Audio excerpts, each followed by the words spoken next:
Hello students, आज का जो हमारा टॉपिक रहेगा that is interaction of heavy charge particle with matter. और उसके बाद हम क्या कैलकुलेट करेंगे, calculation of energy loss of heavy charge particle in matter. तो बेसिकली जो है हम क्या करेंगे, कैसे हैवी चार्ज पार्टिकल मैटर के साथ इंट्रैक्ट करता है और कितनी एनर्जी जो है वो लूज़ करता है आफ्टर इंट्रैक्शन, ठीक है ना। तो वो हम कैलकुलेट करेंगे, energy loss per unit length हम कैलकुलेट करेंगे चार्ज पार्टिकल का मैटर के साथ, ठीक है। तो उससे पहले बच्चे हम क्या करेंगे, थोड़ा सा ब्रीफ इंट्रोडक्शन हम पढ़ लेते हैं। देखो बच्चे, हमें पता है कि जब भी हम कोई भी रेडिएशन डिटेक्टर हम यूज़ करते हैं तो उसका जो बिहेवियर होता है वो डिपेंड करता है कि हमने किस तरह से चार्ज पार्टिकल जो है, या हम कह सकते हैं कैसे चार्ज पार्टिकल जो है आपका जो है मटेरियल के साथ इंटरेक्ट करता है। तो बहुत सारे प्रोसेस हो सकते हैं जिससे जो कोई भी चार्ज पार्टिकल हम ले रहे हैं वो किस तरह से जो है हमारे मैटर के साथ इंटरेक्ट कर सकता है। बहुत सारी जो है हमारे पास क्या है, इंट्रैक्शंस पॉसिबल है, कूलम्बिक इंट्रैक्शन, न्यूक्लियर फोर्स वाली इंट्रैक्शन। तो यहाँ पे बच्चे हम बेसिकली हम अपनी जो है यहाँ पे जो प्रॉब्लम कंसीडर कर रहे हैं तो उसके अंदर हम जो है सिर्फ और सिर्फ जो हम कैसे इंट्रैक्शन की बात करेंगे, कूलम्बिक इंट्रैक्शन की बात करेंगे। हम न्यूक्लियर फोर्स जो है उसका हम उसको नहीं कंसीडर करेंगे। हम मान के चलेंगे कि जो भी हमारी जो इंट्रैक्शन हो रही है वो क्या हो रही है, सिर्फ कूलम्बिक इंट्रैक्शन हो रही है, यानी कि कूलम्बिक फोर्स हम कंसीडर करेंगे। यानी कि चार्ज पार्टिकल दूसरे चार्ज पार्टिकल के ऊपर जो फोर्स लगा रहा है सिर्फ वही रिस्पॉन्सिबल है उनकी इंट्रैक्शन के लिए, ठीक है। तो हम उसके लिए हम जो इंसिडेंट पार्टिकल, जो भी हमारा इंसिडेंट पार्टिकल होगा उसकी एनर्जी हम मान के चलते हैं कि वो 0.1 से 5 MeV के अराउंड है, ताकि जो भी चार्ज पार्टिकल जो मैटर है उसके एटम्स के साथ जब इंटरेक्ट करे तो सिर्फ और सिर्फ किसके लिए, कौन सी फोर्स रिस्पॉन्सिबल हो, आपकी कूलम फोर्स रिस्पॉन्सिबल हो। तो बच्चे, कूलम फोर्स जो है ना वो क्या कर सकती है, यहाँ तो आयनाइजेशन कर सकती है, यहाँ क्या कर सकती है, एक्साइडेशन कर सकती है, यहाँ क्या कर सकती है, स्कैटरिंग हो सकती है। तो कूलम इंट्रैक्शन जो है की वजह से क्या होता है बच्चे, यहाँ तो क्या हो सकता है, आयनाइजेशन हो सकता है, ठीक है। यहाँ क्या हो सकता है, स्कैटरिंग हो सकती है। तो ये डिपेंड करता है कि हम किस तरह के जो है चार्ज पार्टिकल हम यूज़ कर रहे हैं। तो जो चार्ज पार्टिकल है, चार्ज पार्टिकल जो हम यूज़ कर रहे हैं वो कैसा हम चार्ज पार्टिकल यूज़ कर रहे हैं। तो अगर हम हैवी, तो चार्ज पार्टिकल जो है दो पार्ट्स में डिवाइडेड है, एक आपका हैवी चार्ज पार्टिकल, एक आपका लाइट चार्ज पार्टिकल। तो जो हैवी चार्ज पार्टिकल होता है बच्चे आपका, वो बेसिकली क्या हो सकता है, आपका इलेक्ट्रॉन हो गया। जो हैवी चार्ज पार्टिकल है दैट इज़ प्रोटॉन, आपका अल्फा पार्टिकल हो गए, हैवी आयंस जितने भी हैं आपके वो सारे के सारे किसके अंदर आएंगे, आपके हैवी चार्ज पार्टिकल में।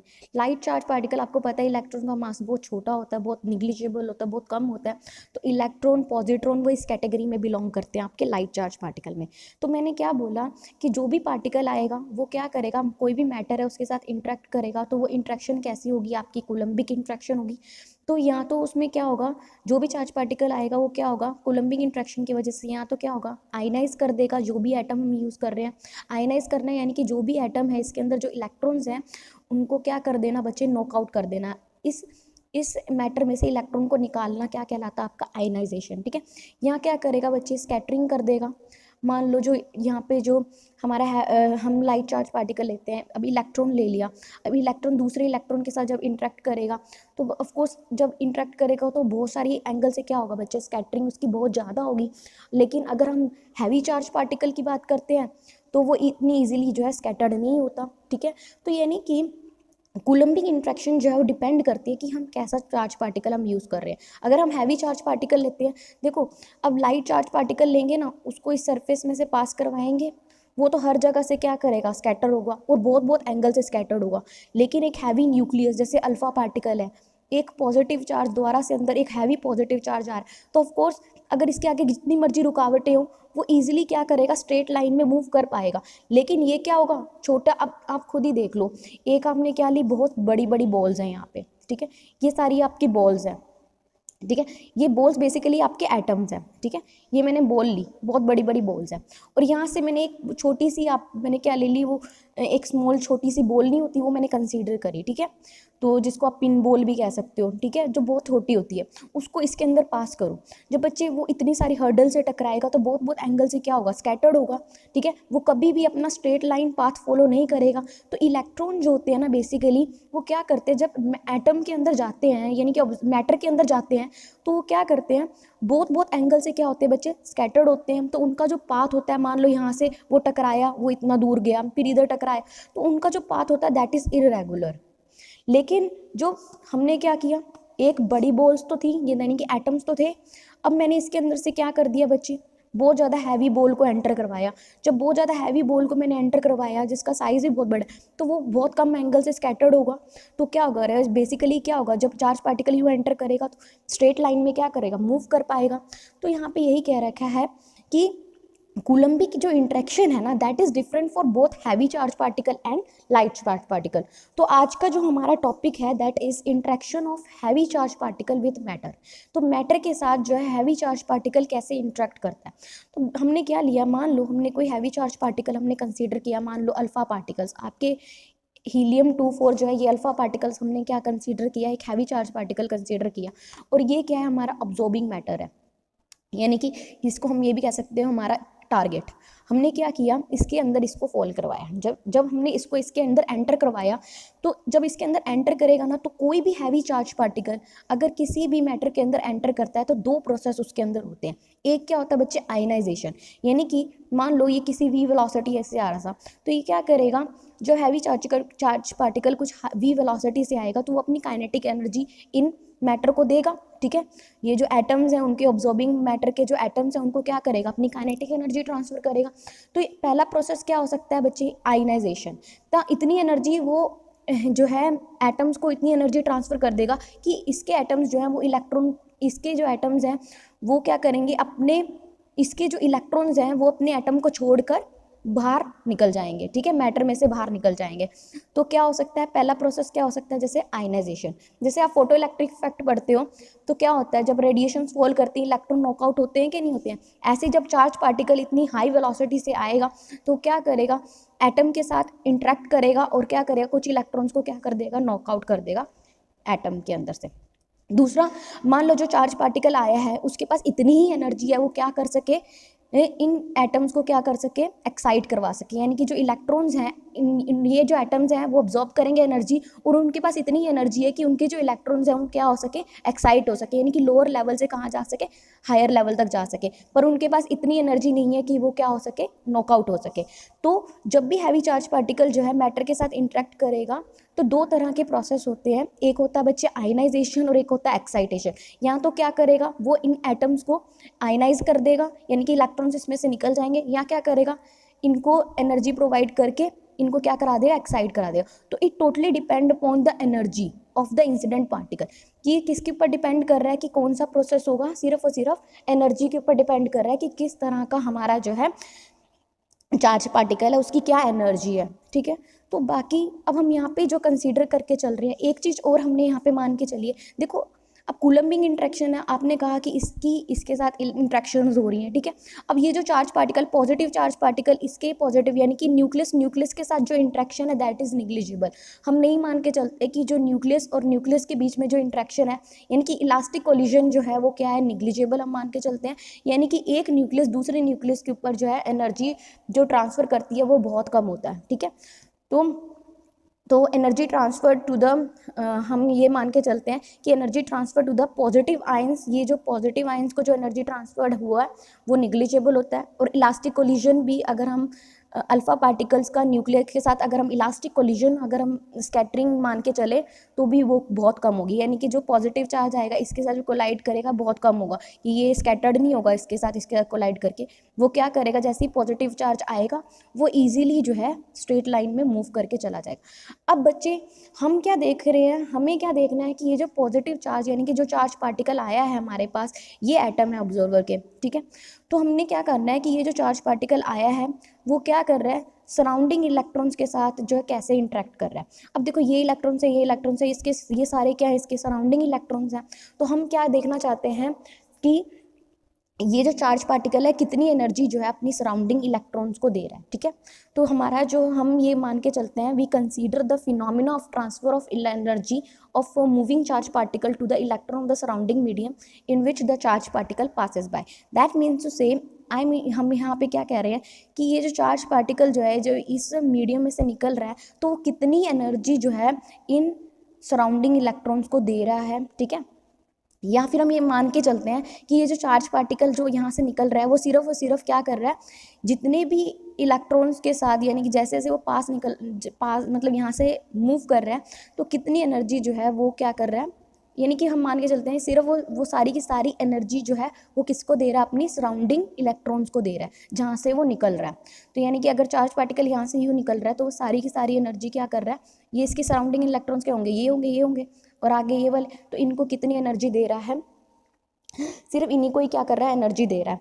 तो जब इनको एनर्जी दे रहा है तो हम क्या कैलकुलेट करेंगे, एनर्जी लॉस। अब देखो कोई भी पार्टिकल आया है जो चार्ज पार्टिकल है, अगर वो अपनी एनर्जी इनको दे रहा है तो उसका क्या होगा, अब यूँ ट्रांसफर यूँ जा रहा है वो, और अपनी एनर्जी जो है वो किसको दे रहा है, सराउंडिंग इलेक्ट्रॉन्स को दे रहा है, तो उसका कुछ ना कुछ क्या होगा बच्चे, एनर्जी लॉस होगा कि नहीं होगा, एनर्जी लॉस होगा, ऑफकोर्स होगा। तो हम जो है हम यही कैलकुलेट करेंगे एनर्जी लॉस कितना होगा। तो सबसे पहला जो हमारा हम निकालने वाले हैं that is the calculation of energy loss of charge particle, heavy charge particle in matter. तो हमने मान के चला हम यहाँ पे सिर्फ और सिर्फ एक इलेक्ट्रॉन की बात कर रहे हैं। अब देखो ये जो चार्ज पार्टिकल है पॉजिटिव, ये इसके साथ तो बहुत सारे इलेक्ट्रॉन्स का हम कह सकते हैं, तो लेकिन मैं मान रही हूँ सिर्फ ये दो चार्ज पार्टिकल और ये इलेक्ट्रॉन के बीच का जो है इंट्रैक्शन हुआ है, ठीक है। तो मैंने क्या किया, मैंने कंसीडर किया कोई भी चार्ज पार्टिकल है जिसका मास क्या है, m है, और Zd इसका क्या है, न्यूक्लियस का चार्ज है, और उसकी वेलोसिटी क्या है v, और वो v वेलोसिटी से मूव कर रहा है, ठीक है। तो हमने क्या कंसीडर करके चला, कोई भी चार्ज पार्टिकल जिसका मास m है, Zd उसका चार्ज है और v वेलोसिटी से मूव कर रहा है, ठीक है। और जैसे वो मूव कर रहा है तो वो उसके नियर बाय जो है इलेक्ट्रॉन को पास करके हुए निकल रहा है, जो कि उससे, जिसका मास हमारा मान लो स्मॉल m है और जो कि उससे कितने डिस्टेंस पे है, b डिस्टेंस पे है। तो वह ऐसे ही मान के चलो बच्चे कि ये जो हमारा चार्ज पार्टिकल है यहाँ पे जो इलेक्ट्रॉन है, ठीक है, जो कि कितने डिस्टेंस पे है, b डिस्टेंस पे है। तो यहाँ से आप देख सकते हो कि ये यूँ जा रहा है तो यहाँ से उसका जो इलेक्ट्रॉन का डिस्टेंस है वो कितना है, b है। तो हमारे पास जो है हमने कंसीडर कर लिया, ठीक है, और यहाँ से लेके यहाँ तक का जो डिस्टेंस है दैट इज स्मॉल r, ठीक है। अब हमने क्या मानना है कि अब हैवी चार्ज पार्टिकल जब जाएगा तो क्या करेगा, जो उसके ऊपर जो फोर्स लगेगी, तो क्या होगा बच्चे, जब हैवी पार्टिकल जाएगा तो जो न्यूक्लियस है, यानी कि हैवी चार्ज पार्टिकल जाएगा तो इलेक्ट्रॉन के ऊपर जो फोर्स लगेगी उसकी जो है डायरेक्शन हमेशा क्या होती जाएगी, चेंज होती जाएगी। अब बच्चे हमने मान के चला कि ये जो हैवी चार्ज पार्टिकल है इसने मान लो इसके ऊपर जो फोर्स लग रही है वो F है, ठीक है। तो ये जो पार्टिकल है इसके ऊपर जो फोर्स लग रही है वो F लग रही है, और फोर्स कैसी है, अट्रैक्टिव फोर्सेस है। अब देखो बच्चे ये जो इलेक्ट्रॉन है इसकी तरफ अट्रैक्ट होगा तो फोर्स किस डायरेक्शन में लगेगी, इस डायरेक्शन में। अब मैंने इस फोर्स को क्या किया बच्चे, कंपोनेंट्स में रिजॉल्व कर लिया, तो Fx जो हमारा कंपोनेंट होगा, ठीक है, अलॉन्ग x डायरेक्शन, ठीक है ना। Fy जो है आप Fx ये भी कह सकते हो along the direction of, parallel to the direction of your incident photon, ठीक है, इंसिडेंट चार्ज पार्टिकल की डायरेक्शन के पैरेलल है, और Fy is perpendicular to the direction of incident charge particle. तो हमने क्या किया, इस फोर्स को दो कंपोनेंट में रिजॉल्व किया, एक कंपोनेंट क्या है, पैरेलल है आपके इंसिडेंट चार्ज पार्टिकल की डायरेक्शन के, और एक कंपोनेंट क्या है, परपेंडिकुलर है आपके इंसिडेंट चार्ज पार्टिकल की डायरेक्शन के। तो बच्चे हमने क्या किया, अब देखो बच्चे जो पैरेलल कंपोनेंट की अगर मैं बात करूं, जो पैरेलल कंपोनेंट है उसके लिए अब जो इलेक्ट्रॉन, जो चार्ज पार्टिकल है वो कितना मोमेंटम ट्रांसफर करेगा इस इलेक्ट्रॉन को। अब देखो पैरेलल चार्ज पार्टिकल के लिए तो है जो मोमेंटम होगा वो क्या होगा, जीरो, यानी कि जो हमारा न्यूक्लियस है, यानी कि जो हैवी चार्ज पार्टिकल है वो इलेक्ट्रॉन को कोई भी मोमेंटम नहीं देगा, यानी कि कोई भी मोमेंटम जो है ट्रांसफ़र नहीं करेगा। लेकिन फॉर द परपेंडिकुलर की बात मैं अगर करूं तो उस केस में कुछ ना कुछ जो है मोमेंटम क्या होगा, ट्रांसफ़र होगा इलेक्ट्रॉन को। तो वो जो मोमेंटम है वो क्या होगा, हमारा ट्रांसफ़र होगा। तो उस केस में जो है इसका मतलब अगर मोमेंटम ट्रांसफ़र होगा तो उसके ऊपर यानी कि फोर्स लगेगी, और जो फोर्स अब acting for a small time की अगर हम बात करूं तो उसको हम क्या कहते हैं, बल से इम्पल्स। इम्पल्स क्या होती है, that force act for a very small time. अब जो भी चार्ज पार्टिकल होगा इस इलेक्ट्रॉन के ऊपर जो फोर्स लगाएगा बहुत ही कम टाइम के लिए लगाएगा, ये नहीं कि बहुत ज़्यादा, बहुत कम टाइम के लिए इनका इंट्रैक्शन होगा। तो उनमें जो इम्पल्स है उसको अलॉन्ग वाई डायरेक्शन, उसको हम क्या कहेंगे, I Y is equal to minus infinity से infinity F Y into D T. तो आई वाई हमारे पास क्या आ जाएगा, माइनस इन्फिनिटी से infinity F Y into D T, ठीक है। तो माइनस इन्फिनिटी से इन्फिनिटी, तो हमारे पास एफ वाई क्या है बच्चे, जो कूलम्बिक फोर्स लग रही है। अब कूलम्बिक फोर्स क्या होती है, दो चार्ज पार्टिकल का product divided by 4 pi epsilon not R square. तो दो चार्ज पार्टिकल क्या है, जेड ई, और ई का product divided by 4 pi epsilon not R square, इनका जो डिस्टेंस है दैट इज आर स्क्वायर। अब D T into D T, अब देखो ये क्या है बच्चे, कंपोनेंट है, ठीक है, फोर्स का component along Y direction, force का कंपोनेंट अलोंग वाई डायरेक्शन क्या होता है, एफ साइन थीटा, ठीक है। तो क्या होगा, एफ हमें पता लग गया sine theta into D T. तो ये हमारे पास ये जो इक्वेशन है that is your equation number 1, ठीक है ना, इसको आप नाम दे दोगे इक्वेशन नंबर 1। अब मुझे इम्पल्स अगर मुझे लिखनी होती, एक्स डायरेक्शन की अगर मैं बात करूँ, माइनस इन्फिनिटी से infinity F x into D T, यही होता। तो मैंने क्या बोला था, जीरो होगा, क्योंकि जो मोमेंटम जो है अलॉन्ग एक्स डायरेक्शन और उतना ही मोमेंटम जो है along Y direction, along minus X direction, तो दोनों जो मोमेंटम क्या हो जाएंगे बच्चे, कैंसिल हो जाएंगे, तो इम्पल्स क्या होगी बच्चे, जीरो। यानी कि अगर कोई एक्स डायरेक्शन में अगर पोजीशन के लिए अगर position of incident particle in minus X direction, there is corresponding position in the plus X direction. यानी कि आप ये भी कह सकते हो कि अगर यहाँ पे एम वी एक्स है तो यहाँ पे M minus M V X जरूर एग्जिस्ट करेगा। ऑफकोर्स ये देखो इन दोनों की डायरेक्शन क्या है, पैरेलल है, और इन दोनों की डायरेक्शन क्या है, एंटी पैरेलल है। ये इस डायरेक्शन में, इस डायरेक्शन में, तो हमारा जो टोटल मोमेंटम कंपोनेंट है वो जीरो हो जाएगा, यानी कि कोई भी मोमेंटम ट्रांसफर नहीं होगा। तो उस केस में इम्पल्स भी क्या होगा, जीरो होगा। लेकिन वाई डायरेक्शन में, अब ये क्या है हमारा, वाई डायरेक्शन में अगर मैं बात करूँ तो ये क्या है, परपेंडिकुलर एक्ट कर रहा है, तो उस केस में हमारे पास इम्पल्स होगा। तो वो हमने कैलकुलेट कर लिया। अब बच्चे आर हमने डिस्टेंस बता दिया चार्ज पार्टिकल से इलेक्ट्रॉन का जो डिस्टेंस है। अब देखो बच्चे, यहाँ से बच्चे अगर मुझे आर कैलकुलेट करना है, इस ट्रायंगल को नाम दे दो ए ओ बी, ठीक है। तो ए ओ बी ट्रायंगल से अगर मैं देखूँ, अगर मुझे ए ओ कैलकुलेट करूँ, आप जरा ए ओ कैलकुलेट करूँ, तो या फिर आप साइन थीटा बताओ, साइन थीटा क्या होगा, परपेंडिकुलर अपॉन में हाइपोटेनियस, तो परपेंडिकुलर यानी कि बी अपॉन में आर साइन थीटा, तो बी अपॉन में आर क्या होगा, sine theta, sine theta R क्या हो जाएगा, ए ओ बाय में साइन थीटा। आप ये भी बोल सकते हैं A O is B by में साइन थीटा।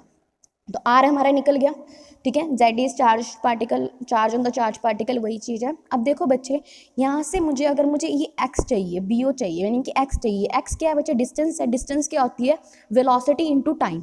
तो वेलोसिटी इंटू टाइम, तो वेलोसिटी इंटू टाइम हमारे पास आ गया। तो अब देखो बच्चे, जैसे जैसे चार्ज पार्टिकल अंदर एंटर करता जाएगा, वैसे वैसे उसकी वेलोसिटी क्या होती जाएगी, कम होती जाएगी। और वैसे जैसे जैसे चार्ज पार्टिकल देखो एनर्जी लॉस करता जाएगा, जैसे अंदर मूव करेगा, वैसे वैसे वेलोसिटी भी डिक्रीज होती जाएगी। और एक पॉइंट आएगा जब उसकी वेलोसिटी जो है चार्ज पार्टिकल की क्या हो जाएगी, बिल्कुल जीरो हो जाएगी। तो हमने क्या यहाँ पे जो है, मैंने डिस्टेंस को किससे रिप्रेजेंट किया, माइनस से रिप्रेजेंट किया। तो minus V T is equal to, अब पता है आपको, अगर मुझे एक्स, इसी ट्रायंगल में देखो, एक्स बाय में बी, एक्स बाय में बी, यानी कि हमारे पास क्या है, बेस बाय में परपेंडिकुलर क्या होता है, कॉट थीटा। तो एक्स बाय में बी क्या है, कॉट थीटा है, तो X is equal to B cot theta. तो यहाँ से बच्चे हम टी निकाल सकते हैं, T is equal to minus B by में वी कॉट थीटा। तो यहाँ से बच्चे हमारे पास एक कंडीशन है, अगर टी इन्फिनिटी को अप्रोच करेगा तो थीटा जीरो को अप्रोच करेगा, और टी माइनस इन्फिनिटी को अप्रोच करेगा तो थीटा किसको अप्रोच करेगा, पाई को, ठीक है। अब देखो बच्चे, डी टी आप कैलकुलेट कर सकते हो, बी बाय में वी, कॉट थीटा का डेरिवेटिव क्या होता है, माइनस कोसिकेंट स्क्वायर थीटा, है ना, इंटू डी थीटा। तो माइनस माइनस प्लस हो जाएगा, तो क्या आ गया, बी बाय में B cosecant square theta into D theta. तो इसको इक्वेशन नंबर 2 कह लो। हमारे पास इक्वेशन नंबर 1 ये थी, इक्वेशन नंबर 2 ये थी। बच्चे अब इसमें हम क्या करेंगे, आर और डी टी की वैल्यू जो हम सब्सटीट्यूट कर देंगे, आर और डी टी की वैल्यू सब्सटीट्यूट कर देंगे, तो हमारे पास क्या आ जाएगा, देखो Z E square 4 pi epsilon not, ये तो as it is minus infinity से इन्फिनिटी, आर की वैल्यू क्या पुट करोगे, बी बाय में साइन थीटा का होल स्क्वायर, और sine theta as it is into D T की वैल्यू क्या पुट करोगे, बी बाय में V cosecant square theta into D theta. तो यहाँ से हमारे पास ये आ जाएगा, ठीक है। तो अब यहाँ से बच्चे, अब बी बाय में साइन थीटा का होल क्यूब हो जाएगा, यानी कि बी स्क्वायर क्या हो जाएगा, Z E square 4 pi epsilon not. अब देखो बी स्क्वायर था, एक बी कैंसिल, तो क्या आ गया, बी वी, ठीक है। और sine square theta into sine theta, sine cube theta into cosecant square theta, तो यानी कि 1 बाय में साइन स्क्वायर थीटा। तो क्या आ जाएगा बच्चे, simple sine theta into D theta, 0 से पाई, लिमिट्स क्या होगी, 0 से पाई। अब यहाँ से बच्चे हमारे पास क्या हो जाएगा, ये हो गया। अब देखो कॉस थीटा का डेरिवेटिव, साइन थीटा का डेरिवेटिव कॉस थीटा, 0 से पाई पुट करोगे बच्चे क्या आ जाएगा, 2, तो 2 आ जाएगा, क्योंकि कॉस पाई -1, कॉस 0 1, तो -1 यानी कि 2। क्लियर है आपको, तो कॉस पाई आपको पता है ना, -1 होता है। तो यहाँ से आपके पास ये आ जाएगा, ठीक है।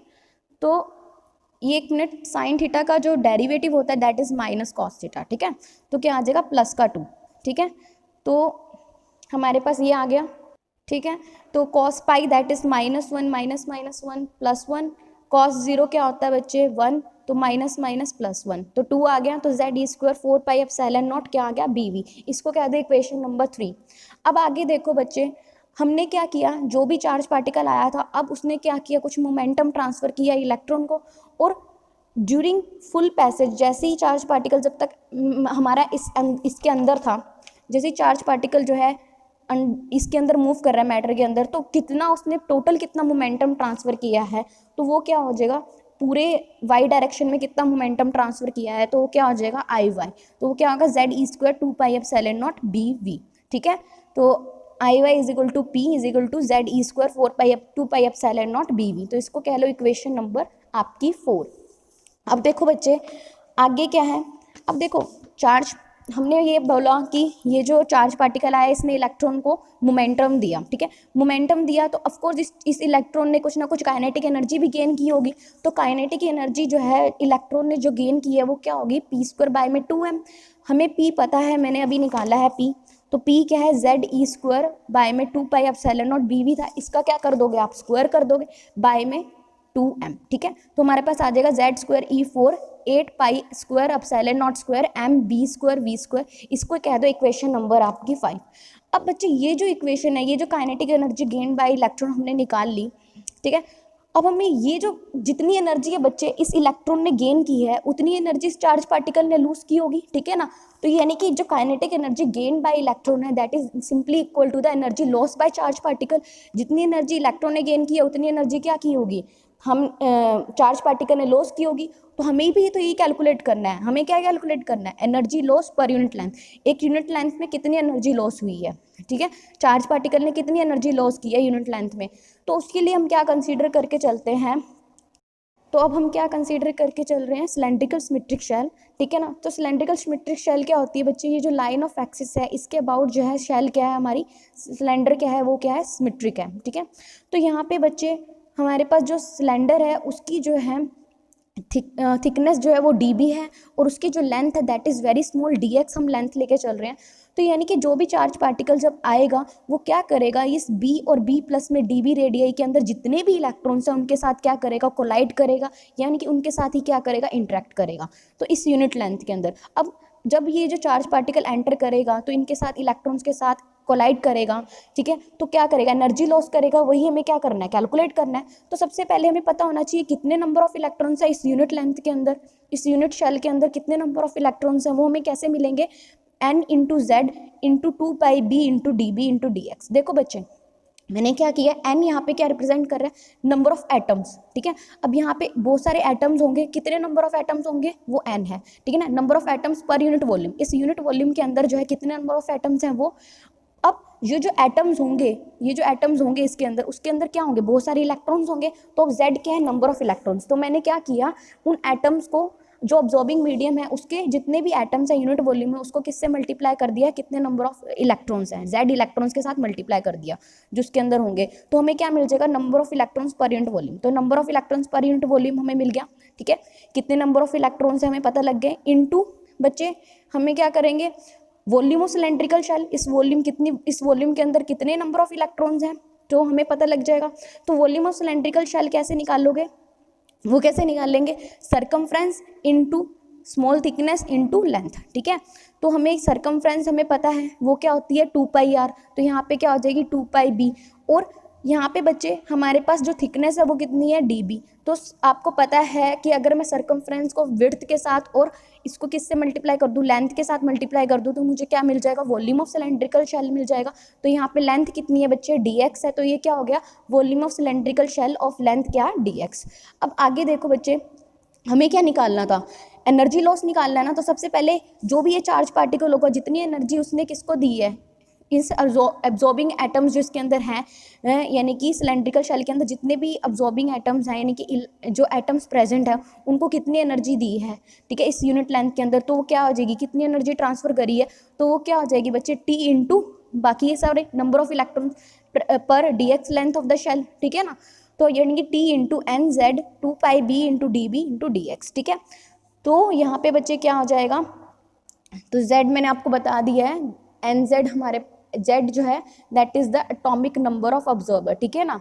तो एट जेड क्या है, एटॉमिक नंबर ऑफ ऑब्जर्वर है, ठीक है, ध्यान रखना है इसको।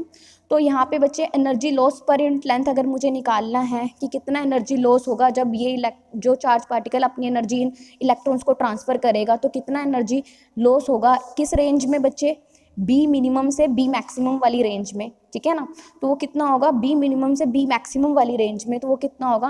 अब देखो माइनस डी बाय में पर यूनिट लेंथ निकालना है ना। अब बच्चे एनर्जी लॉस है, एनर्जी लॉस है तो मतलब क्या होगा, नेगेटिव से रिप्रेजेंट करेंगे, यानी कि एनर्जी कम होती जा रही है चार्ज पार्टिकल की। तो माइनस डी बाय में D X is equal to 2πn/z, ये तो as it is B minimum से बी मैक्सिमम, तो कितना हो जाएगा बच्चे, T B into D B. अब बच्चे यहाँ पे बच्चे क्या होगा हमारे पास कि अब t की वैल्यू मैंने कैलकुलेट करी थी, आपको पता है मैंने t की वैल्यू कैलकुलेट करी थी। यहाँ पे सबसे पहले z² E4 8π² epsilon not square m/b² v², ठीक है। तो यहाँ पे मैं सब्सटीट्यूट कर दूंगी into B into D B. अब यहाँ पे बच्चे हमारे पास जो भी कॉन्स्टेंट्स हैं वो बाहर आ जाएंगे। हम यहाँ पे बच्चे वेलोसिटी को भी बाहर लेके चलेंगे, क्योंकि वेलोसिटी जो है वो बहुत कम चेंज हो रही है, इस करके वेलोसिटी भी हमारा कोई फैक्टर नहीं बनता, इसको बाहर ले लेंगे। तो बी मिनिमम से बी मैक्सिमम, तो यहाँ से 1 में बी इंटू डी बी, ठीक है। तो यहाँ से बच्चे हमारे पास क्या हो जाएगा, इसका इंटीग्रेशन क्या होगा, ln, ठीक है, log ln b, ठीक है ना, और क्या हो जाएगा बी मैक्सिमम बाय में बी मिनिमम। तो यहाँ से हमारे पास क्या आ गया, z² E4 nz 4πε0² mv², ठीक है। तो यहाँ से हमारे पास ये आ गया। अब देखो बच्चे ये जो चीज़ हमने कैलकुलेट, जो हमारा निकल के आया माइनस डी बाय में D x energy loss per unit length, इसको हम क्या कहते हैं, स्पेसिफिक एनर्जी लॉस। और इसकी जो एवरेज वैल्यू हमें क्या देती है, stopping power of absorbing material through which the charge particle pass, ठीक है ना, इसको हम क्या कहते हैं, स्टॉपिंग पावर, ठीक है। अब जो भी चार्ज पार्टिकल होगा वो जब एनर्जी सारी लॉस कर देगा तो उसके बाद क्या होगा, अल्टीमेटली क्या हो जाएगा, स्टॉप हो जाएगा। तो इसको हम क्या कहते हैं, स्टॉपिंग पावर। किसकी, कि कितनी एब्जॉर्बिंग मटेरियल के पास कितनी पावर है कि वो क्या कर सके, जो चार्ज पार्टिकल आ रहा है उसको स्टॉप कर सके, उसको क्या कर सके, मूव ना करवा सके या उसको रेस्ट पे ला सके, ठीक है ना। तो वो क्या कहलाएगा, आपका स्टॉपिंग पावर, ठीक है ना। तो energy loss per unit length को हम क्या कह सकते हैं, स्पेसिफिक एनर्जी लॉस भी कह सकते हैं। और इसकी एवरेज वैल्यू हमें क्या दे देती है कि कितनी, जो भी हमारा ऑब्जॉर्बिंग मटेरियल है उसके पास कितनी पावर है कि वो चार्ज पार्टिकल को क्या कर सके, रेस्ट पे ला सके, ठीक है ना। तो stopping power of absorbing material through which the charge particle passes by. अब देखो बच्चे हमने यहाँ पे जो स्टॉपिंग पावर है जो हमने कैलकुलेट करी वो कितनी निकल के आई, वो ये निकल के आई, वो किसके ऊपर डिपेंड कर रही है, बी मैक्स और बी मिनिमम के ऊपर डिपेंड कर रही है, ठीक है। तो बी मैक्स आप ये भी कह सकते हो मैम कि बी मिनिमम जो है वो आप 0 ले लो और बी मैक्स इन्फिनिटी, यानी कि जो हमारा पास क्या ज़्यादा से ज़्यादा जो यहाँ पे रेडियस है वो कितना हो सकता है, 0 हो जाए, बिल्कुल पास इलेक्ट्रॉन मिल जाए, या फिर कहाँ मिल जाए, बहुत इन्फानाइट डिस्टेंस पे हमें मिल जाए। पर बच्चे हम जब इन्फानाइट डिस्टेंस वगैरह की जब हम बात करते हैं ना बच्चे, तो हमारा एनर्जी लॉस भी क्या हो जाता है, इन्फानाइट हो जाता है। अब इन्फानाइट एनर्जी लॉस तो कभी हो ही नहीं सकता, ठीक है ना। तो उसके लिए हमें जो है बी मैक्स और बी मिनिमम को चूज करना पड़ेगा, ठीक है, उसकी वैल्यू सही लेनी पड़ेगी। तो हमने बेसिकली क्या करना पड़ेगा, डिटरमाइन करना पड़ेगा बी मिनिमम को। तो सबसे पहले हम बी मिनिमम को कैसे डिटरमाइन करते हैं, बाय हाइजेनबर्ग अनसर्टेनिटी प्रिंसिपल। अब देखो बच्चे बी मिनिमम डिटरमाइन करने के लिए मैंने क्या कंसीडर किया, मान लो ये जो चार्ज पार्टिकल आया है ये जो इलेक्ट्रॉन के साथ जब कोलाइड किया तो उसका जो कोलिजन था वो कैसा कोलिजन था, हेड ऑन कोलिजन था। जब हेड ऑन कोलिजन होता है क्या होता है बच्चे कि हमारे पास जो है जो मोमेंटम ट्रांसफर होता है ना, इलेक्ट्रॉन जो है यानी कि ये जो चार्ज पार्टिकल जो मोमेंटम ट्रांसफर करेगा इलेक्ट्रॉन को, वो ज़्यादा से ज़्यादा कितना हो सकता है, 2 mv हो सकता है, ठीक है। तो कितना हो सकता है बच्चे, 2 mv। हेड ऑन कोलिजन में क्या होगा कि जब चार्ज पार्टिकल आएगा उसने क्या किया, इलेक्ट्रॉन के साथ हेड ऑन कोलिजन किया, तो उसने इसको जो मोमेंटम ट्रांसफर किया, मान लो वो v वेलोसिटी से आ रहा था, ठीक है, ये चार्ज पार्टिकल मान लो रेस्ट पे है, ठीक है, जैसे इसको ट्रांसफर किया तो वो कितना ट्रांसफर कर सकता है कि जब उसके हेड ऑन कोलिजन हुआ तो वो ज़्यादा से ज़्यादा कितना मोमेंटम ट्रांसफर कर सकता है, 2 mv। ऐसी काइनेटिक एनर्जी मैक्सिमम कितनी ट्रांसफर हो सकती है आपकी, यानी कि कितनी वेलोसिटी इसको जा सकती है, 2v वेलोसिटी जा सकती है, तो 2 mv² इसकी मैक्सिमम काइनेटिक एनर्जी जा सकती है। तो मोमेंटम कितना ट्रांसफर हो सकता है बच्चे, 2 mv। इससे ज़्यादा हम मोमेंटम कभी ट्रांसफ़र हो नहीं सकता। तो यहाँ से बच्चे हमने क्या कैलकुलेट किया है, तो B minimum can be found by Heisenberg uncertainty principle. तो यहाँ से जो भी इलास्टिक कोलिजन होगा, ठीक है, तो मोमेंटम जो ट्रांसफ़र होगा इलेक्ट्रॉन को, वो इससे ज़्यादा नहीं हो सकता, आपका 2 mv से ज़्यादा नहीं हो सकता। तो हेजनबर्ग अनसर्टेनिटी प्रिंसिपल क्या कहता है, delta X is equal to H by में डेल्टा पी।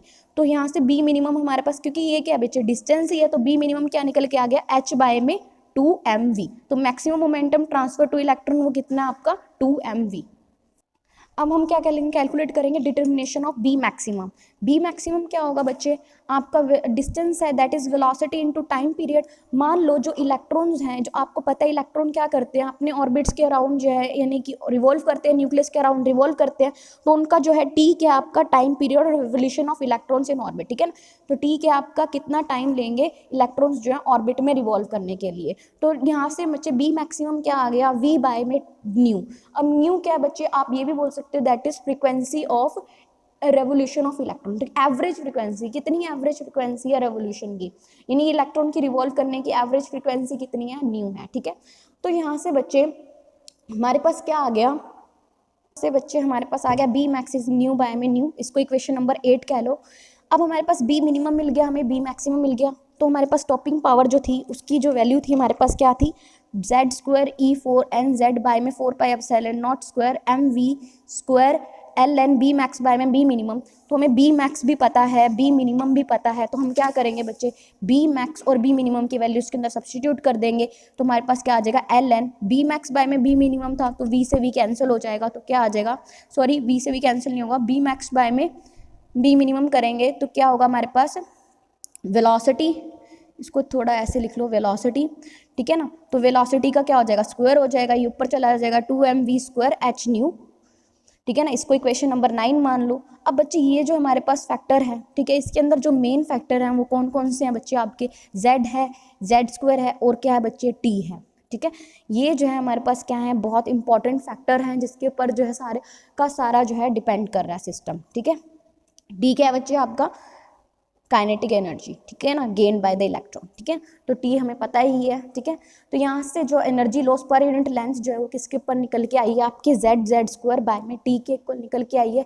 यानी कि जो स्टॉपिंग पावर है वो मास के ऊपर डिपेंड नहीं करती, कैसा हम क्या मास है पार्टिकल का उसके ऊपर डिपेंड नहीं कर रही, किसके ऊपर डिपेंड कर रही है, आपके चार्ज के ऊपर डिपेंड कर रही है और आपकी काइनेटिक एनर्जी के ऊपर डिपेंड कर रही है। तो देखो बच्चे, अब जो चार्ज पार्टिकल है आपका, तो यहाँ से बच्चे एक चीज़ आपको ये भी पता लग, तो यहाँ से कुछ इंपॉर्टेंट पॉइंट्स जो हमारे पास क्या निकल के आए कि एनर्जी लॉस जो है यानी कि स्टॉपिंग पावर है वो किसके ऊपर डिपेंड कर रही है आपके, कि जितना ज़्यादा जितना हैवी न्यूक्लियस होगा, ठीक है ना, जितना ज़्यादा हैवी न्यूक्लियस होगा उतना ज़्यादा क्या होगा, एनर्जी लॉस होगा, ठीक है। अगर हम लाइट न्यूक्लियस की बात करते हैं यानी कि लाइट पार्टिकल्स की बात करते हैं तो उस केस में एनर्जी लॉस भी क्या होगा बच्चे, कम होगा, ठीक है। स्मॉल जेड के ऊपर डिपेंड कर रहा है। अब क्या है, काइनेटिक एनर्जी, अब जो चार्ज पार्टिकल है वो हाई काइनेटिक एनर्जी से मूव करेगा तो ऑफकोर्स एनर्जी लॉस भी क्या होगा, कम होगा। स्टॉपिंग पावर भी क्या होगी बच्चे आपकी, एक ही चीज़ है, कम ही होगी, ठीक है। लेकिन अगर काइनेटिक एनर्जी चार्ज पार्टिकल की कम है तो ऑफकोर्स वो जल्दी स्टॉप हो जाएगा, ठीक है ना, उसकी स्टॉपिंग पावर भी क्या होगी, ज़्यादा होगी। ऐसे ही बच्चे जेड ऑफ ऑब्जॉर्बर, जो भी हमारा ऑब्जॉर्बर हम यूज़ कर रहे हैं यानी कि जो भी हमारा टारगेट है, मटेरियल जो मैटर हम यूज़ कर रहे हैं जिसके ऊपर चार्ज पार्टिकल को इंसिडेंट करवा रहे हैं, तो जो मैटर है, जो चार्ज जो ऑब्जॉर्बर है उसकी अगर वो ज़्यादा बड़ा होगा, ठीक है ना, अगर आप हाई लोगे, जेड की वैल्यू हाई लोगे तो हमारा जो है स्टॉपिंग पावर भी क्या होगी, बहुत ज़्यादा होगी, ठीक है। तो यहाँ से ये कुछ चीज़ें थी। अब देखो बच्चे, यहाँ पे जो हम सारा हमने केस किया है वो कैसे किया, हमने रिलेविस्टिक नॉन रिलेविस्टिक कंसीडर करके करा है। लेकिन बच्चे जो हमारा इंसिडेंट पार्टिकल आता है, जो चार्ज पार्टिकल हमारा जो है आता है इसके अंदर ऑब्जर्वर के अंदर, तो वो जो चार्ज पार्टिकल होता है उसकी वेलोसिटी हम यहाँ पे सारी नॉन रिलेविस्टिक लेके चल रहे थे, ठीक है। लेकिन होती क्या है बच्चे, वो जो इंसिडेंट पार्टिकल होता है उसकी वेलोसिटी किसके इक्वल होती है बच्चे, सी के इक्वल होती है। तो अगर सी के इक्वल होती है, हमने बी मैक्सिमम बी मिनिमम हमने सब निकाला था फॉर द नॉन रिलेविस्टिक केस, तो इसमें क्या होगा, कुछ ना कुछ करेक्शन आएगी, ठीक है ना। तो बी मैक्स और बी मिनिमम जो है हमें उसको रिलेविस्टिक इफेक्ट लेके आएंगे, तो ये जो है इसको जब अप्लाई करेंगे तो कुछ ना कुछ जो है हमारी स्टॉपिंग पावर है उसके अंदर जो है कैलकुलेशन में कुछ ना कुछ चेंजेस आएंगे। तो यहाँ से ये जो प्रॉब्लम थी इसको सॉल्व किया था ब्लॉक एंड बैथे ने किया था, ठीक है। तो ब्लॉक एंड बैथे ने जब ये किया था तो उन्होंने बच्चे रिलेटिविस्टिक हमने उन्होंने कहा कि जो मान लो जो चार्ज पार्टिकल वो सी वेलोसिटी से मूव कर रहा है, तो आपका जो स्टॉपिंग पावर है उसकी जो है इक्वेशन है उसमें क्या होंगे, चेंजेस जो आए थे वो क्या हो गए थे बच्चे, Z²E4nz बाय में 4πε0² तो यहाँ से बच्चे ln2mv² बाय में I बार, ठीक है। ये तो सारा सेम ही लगेगा आपको, बट ये जो है ये रिलेटिविस्टिक फैक्टर ऐड हो गया था, वो क्या था बच्चे, -ln1 -v² बाय में c² -v² बाय में c², इसको क्या है इक्वेशन नंबर 10। तो ये क्या है, Bloch Bethe relativistic stopping power of charge particle, ठीक है ना। तो ये क्या थी, Bloch Bethe relativistic stopping power of charge particle. तो हमने जो है अभी तक जो है जो भी किया है, हमने अभी तक जो है डिस्कस किया interaction of heavy charge particle with matter, मैंने आपको बताया, फिर उसके लिए एनर्जी लॉस हमने कैलकुलेट किया, और उससे पहले मैंने आपको बताया कि चार्ज पार्टिकल कितने तरह के होते हैं, ठीक है। और मैंने आपको ये भी बताया कि जो उनके बीच में अगर हम कूलम्बिक इंट्रैक्शन करा रहे हैं तो दोनों, ये डिपेंड करता है कि हम किस तरह का चार्ज पार्टिकल ले रहे हैं, तो दोनों केस में जो है कूलम्बिक इंट्रैक्शंस क्या होती हैं, डिफरेंट होती हैं। तो अच्छे से ये लेक्चर सुने और आगे बस आप यही है कि अच्छे से अपना कंटिन्यू करते रहें, ठीक है, सुनते रहें लेक्चर, जो भी अगर प्रीवियस रह रहा है तो उसे भी रिवाइज करें, ठीक है। Thank you so much.